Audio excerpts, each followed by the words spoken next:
কাঠিকে হারাতে কাঠিবাজি করলে উল্টো কাঠি হবে। বাগদার কর্মী সভা থেকে গোষ্ঠীদ্বন্দ্ব ঠেকাতে কড়া বার্তা পার্থ ভৌমিকের।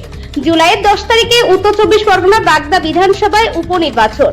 লোকসভা নির্বাচনে বাগদা বিধানসভায় 20,000-এরও বেশি ভোটে হার তৃণমূল কংগ্রেসের। সেই কেন্দ্র পুনরুদ্ধারে তৃণমূলের হাতিয়ার তরুণ তুর্কি মতুয়া বাড়ির মেয়ে তথা মমতা ঠাকুরের ছোট কন্যা মধুপর্ণা ঠাকুর রবিবার বাগদার হেলেঞ্চা হাই স্কুলে অডিটোরিয়াম হলে মধুপর্ণার সমর্থনে কর্মী সভা করে তৃণমূল। সেখানে উপস্থিত ছিলেন সদ্য লোকসভা ভোটে জয়ী রাজ্যের শেষ মন্ত্রী পার্থ ভৌমিক, জেলা পরিষদের সভাধিপতি নারায়ণ গোস্বামী, জেলা সভাপতি বিশ্বজিৎ দাস, রাজ্যসভা সাংসদ মমতা ঠাকুর সহ স্থানীয় তৃণমূল নেতৃত্ব। সভা মঞ্চে গোষ্ঠীদ্বন্দ্ব নিয়ে কড়া বার্তা দিলেন পার্থ ভৌমিক। তিনি বলেন, বাগদা আমরা জিতবো, কিন্তু আপনি জয়ের সঙ্গে হতে পারবেন কিনা আপনাকে ঠিক করতে হবে। একই সঙ্গে গোষ্ঠীদ্বন্দ্ব নিয়ে তিনি বলেন, আপনি যদি ভাবেন আমি একটু কাঠিবাজি করে হারিয়ে দেব তাহলে পারবেন না। আমরা এখানে বসে থাকবো। কাঠি কি করে উল্টো কাঠি করতে হয় এটা ভগবানের আশীর্বাদে শিখে গেছি।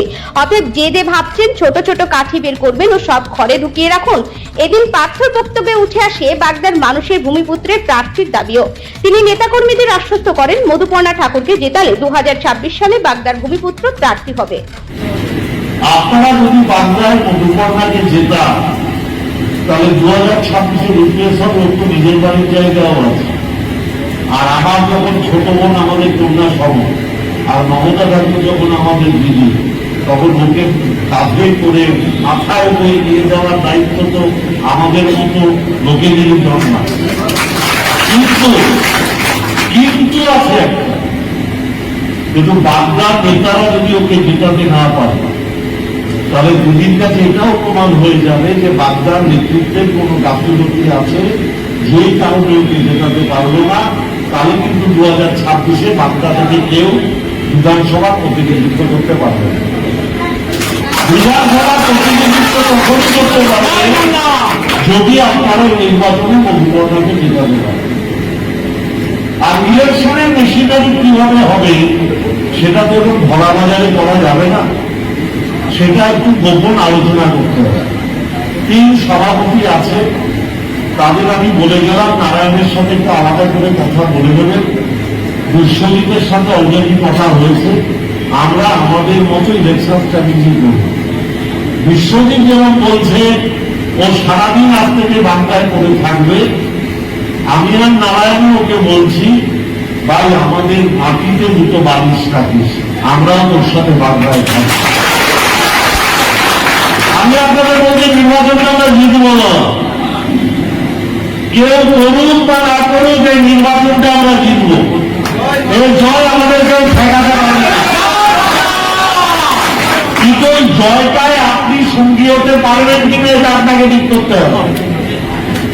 আপনি জয়ে অংশীদার হতে চান কিনা আপনাকে ঠিক করতে হবে।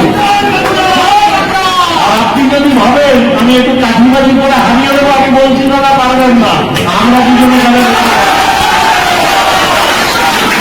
বসে থাকবো আর কাঠি কি করে উল্টো কাঠি করতে হয় এটা ভগবানের আশীর্বাদে এতদিনে শিখে গেছি।